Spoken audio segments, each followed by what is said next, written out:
Super star Mahesh Babu Trivikram combination లో తెరకెక్కిన చిత్రం గుంటూరు కారం. ఈ చిత్రానికి సంబంధించి గుంటూరులో ప్రీ రిలీజ్ ఈవెంట్ జరిగింది. ఈ ఈవెంట్ లో చివర్లో మహేష్ బాబు ఇచ్చిన స్పీచ్ వైరల్ అయింది.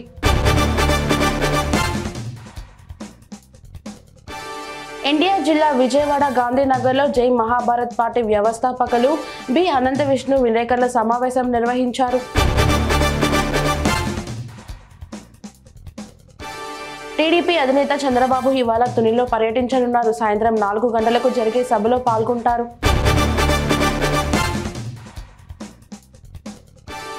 బొబ్బిలిలో నిర్వహిస్తున్న రా కదిలేరా అనే కార్యక్రమానికి విచ్చేసిన తెలుగుదేశం పార్టీ, జనసేన పార్టీ అభిమానులు తెలుగుదేశం పార్టీ జాతీయ అధ్యక్షులు నారా చంద్రబాబు నాయుడు సమావేశానికి రాక కొరకు అభిమానులు ఎదురు చూస్తున్నారు.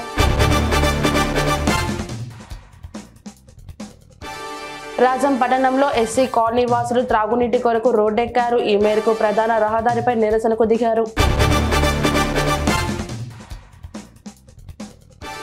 కొడాలి నాని కోసం రెబీస్ ఇంజెక్షన్లు కొన్నా అని కొడాలి నాని ఊరంతా తిరుగుతానని అంటున్నారు.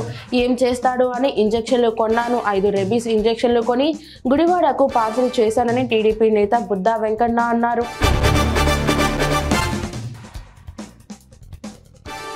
కార్మికులకు కనీస వేతనం 26,000 రూపాయలు చేయాలని, తమ కోరికలు నెరవేర్చే వరకు విధులకు హాజరు కామని మున్సిపల్ కార్మికులు తమ దుస్తులను తీసివేసి వేపాకులను ధరించి నిరసన తెలియజేశారు.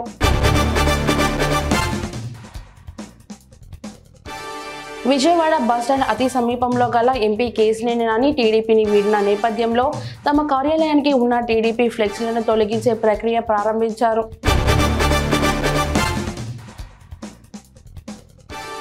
అంగన్వాడీల న్యాయమైన సమస్యలు పరిష్కారానికై డిసెంబర్ 12 నుండి జరుగుతున్న నిర్వాధిక సమ్మె నేపథ్యంలో 30 రోజులకు చేరుకుంది.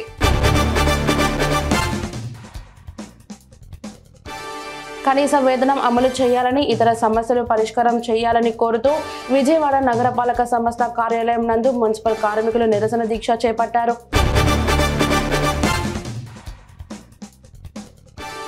విజయవాడ పీడబ్ల్యూ గ్రౌండ్స్ నందు ఏర్పాటు చేసిన సామాజిక న్యాయ మహాశిల్పం జనవరి 19వ తేదీన ముఖ్యమంత్రి చేతుల మీదుగా ఆవిష్కరణ కార్యక్రమం జరగనుంది.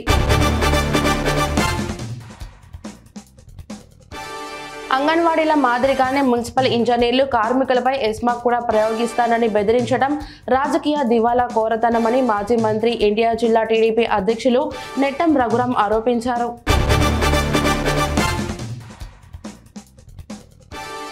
నర్సీపట్నం మున్సిపాలిటీ మెయిన్ రోడ్డు విస్తీర్ణ పనులపై మాజీ మంత్రి అయ్యన్ పాత్రుడు చేసిన వ్యాఖ్యలను ఎమ్మెల్యే పెట్ల ఉమాశంకర్ గణేష్ ఖండించారు.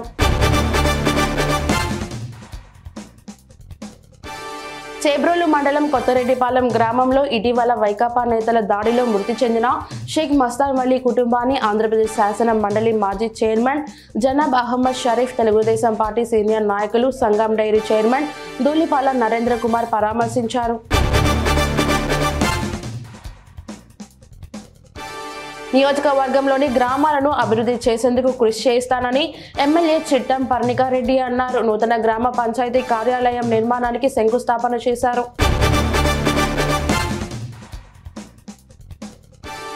హైదరాబాద్ గచ్చిబౌలి పిఎస్ లో పశుసంవర్ధక శాఖ అధికారులపై కేసు నమోదైంది. అయోధ్య రామ మందిరానికి భక్తుడు కానుకగా ఇస్తున్న బంగారు పాదుకలకు గవర్నర్ తమిళిసై ప్రత్యేక పూజలు నిర్వహించారు.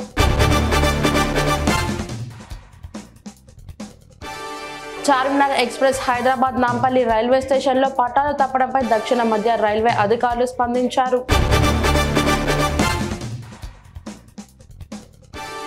సీతారాంపురం మండలం అభివృద్ధి కార్యాలయంలో ఉపాధి హామీ భవనం నందు ఏపీడీఆర్ గాయత్రీదేవి సమీక్ష సమావేశం నిర్వహించారు.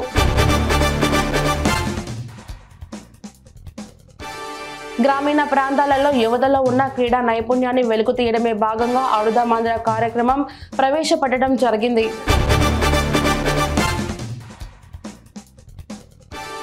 నేషనల్ గ్రీన్ ట్రిబ్యునల్ ఆదేశాలను కూడా బేఖతారు చేస్తూ రాష్ట్ర ప్రభుత్వం నదీ ప్రాంతాలలో అక్రమ ఇసుక రవాణా చేయడం దారుణమని టీడీపీ యువ నాయకులు గుండు శంకర్ పరిశీలించారు.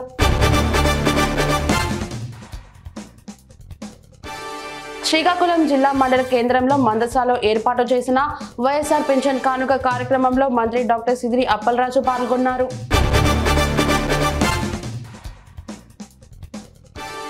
నాయుడుపేట ఆర్టీసీ బస్టాండ్ సమీపంలో అక్రమంగా తరలిస్తున్న 21 కేజీల గంజాయిని సెబ్ అధికారులు స్వాధీనం చేసుకున్నారు.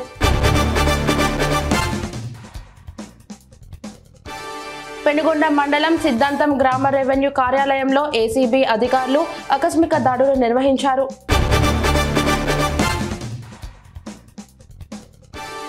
జనసేన పార్టీ విస్తృత స్థాయి సమావేశంలో జిల్లా అధ్యక్షులు పిసిని చంద్రమోహన్ తో కలిసి పాల్గొన్న నియోజకవర్గ జనసేన పార్టీ ఇన్ఛార్జ్ రామ్మోహన్ రావు.